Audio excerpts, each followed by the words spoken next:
Bersyukur adalah salah satu hal yang sangat bisa menguatkan, sekaligus memberikan sensasi bahagia untuk setiap orang. Tapi ada situasi di mana untuk kita bersyukur membutuhkan kekuatan dan kesadaran lebih dari diri kita.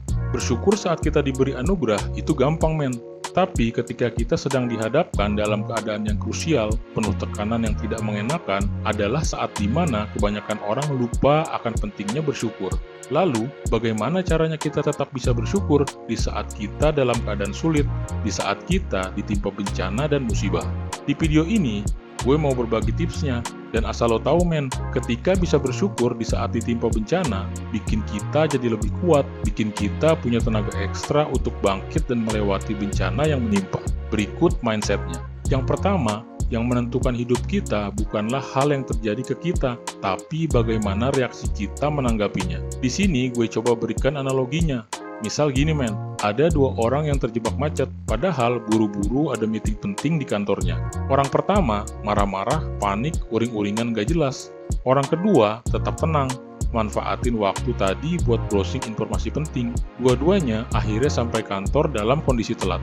Orang pertama energinya udah habis buat marah-marah dan panik di jalan. Akibatnya, udah telat kehabisan energi, diomelin dan seharian bad mood. Akibatnya kerjaan jadi nggak beres. Orang yang kedua, walau datang telat, tapi datang dalam kondisi mental yang enak. Habis itu, dia justru bisa bawa informasi penting yang berguna, yang dia pelajari waktu browsing pas jalanan macet tadi.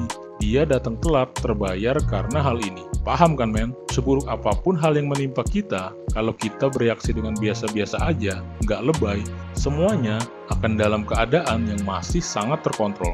Dan sepanjang kita nggak kehilangan kontrol, kesulitan apapun pasti akan kita bisa selesaikan. Yang kedua, berterima kasih ke alam semesta karena udah dikasih cobaan.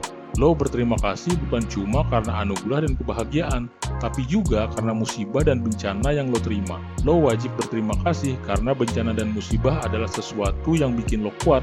Jangan merasa nggak adil, seolah-olah cuma lo yang dapat nasib buruk. Lo justru harus bersyukur men, karena lo yang dapat musibah itu, bukan orang lain.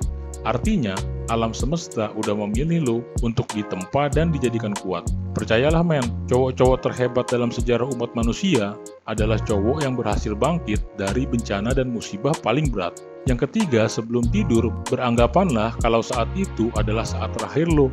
Berpikirlah kalau lo nggak akan bangun lagi setelah tidur. Pertama, hal ini bikin lo nggak overthinking dan mikir macam-macam. Kedua, kalau paginya lo masih bangun, lo akan merasa bersyukur banget. Lo masih bisa merasakan indahnya kehidupan. Dan ini akan bikin lo yakin, semua masalah dan bencana yang ada pasti bisa teratasi selama lo masih hidup. See you on the top. Semangat, man.